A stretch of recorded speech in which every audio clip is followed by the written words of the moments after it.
How did it feel to you? Let me think. Don't think. Feel. Bruce Lee is a man who needs little to no introduction. Introduction. He changed martial arts cinema forever. Great man for a quote. Water can flow or it can crash. Be water, my friend. The 1-inch punch. Killer badass lines. Oh, don't hit back. I even remember hearing in school he could split a tree with a punch. We all knew it was bullshit, but it didn't matter. It added to the myth. The fact that you could even humour such a statement was testament to the man's greatness. Game of Death, The Lee Family Kills. In 1978, he even starred in a Hong Kong action movie called Game of Death. Big whoop, you say? Bruce Lee makes a kung fu film. Well, he died 5 years earlier from a brain edema. So there. The film was only partially shot when he died, so the filmmakers did their best to patch together what footage they already had into some semblance of a film. There's Chuck Norris there. These shameless bastards tried it all. Paper cutouts optically placed on the new actor's head, cutaway shots of Lee in different films, breaking continuity.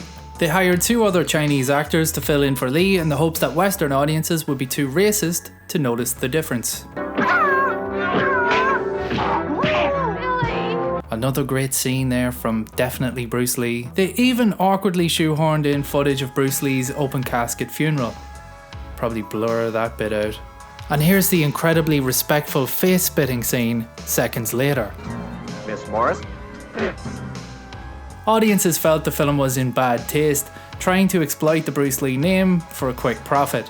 This was common after his death, with Hong Kong producing films with actors pretending to be Bruce Lee, known as the Bruceploitation era. Bruce Lee fights back from the grave, and the clones of Bruce Lee. The respected and loved Chinese superstar Bruce Lee has just died. Starring Dragon Lee, Bruce Lee, and Bruce Lai, the clones of Bruce Lee. I even have one here, Exit the Dragon, Enter the Tiger, starring Bruce Lee. Ah, see what they did there. All of this, incredibly, is not the weirdest thing about the story. It's this. In Game of Death, Bruce Lee plays Billy Lowe, an actor shooting a film.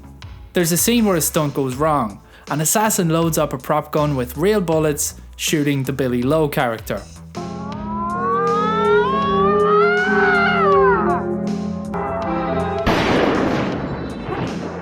What's so disturbing about that? Well, flash forward to 1993, when Bruce Lee's son, gothic sex god Brandon Lee, was filming The Crow. During a take when another actor is supposed to fire a gun at Brandon Lee, a bullet fragment jammed in the barrel dislodged and caught Brandon in the gut. You need professional help. In other words, Brandon Lee died under exactly the same circumstances as Bruce Lee's character in Game of Death.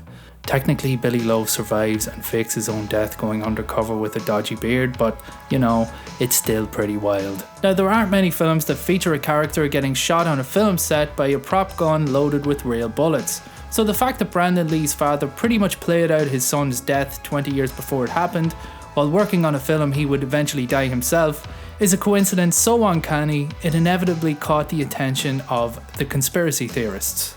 They have speculated on every aspect of this bizarre scenario. Was it a Lee family curse? Was it the Illuminati? A ritualistic killing? The Chinese mafia? What do I believe? I think it was him. Bruce Lee made a show of him after he did his board trick, and he held a grudge. Oh, don't hit back. You wee cheeky bastard. Who are you? I'm Hughes.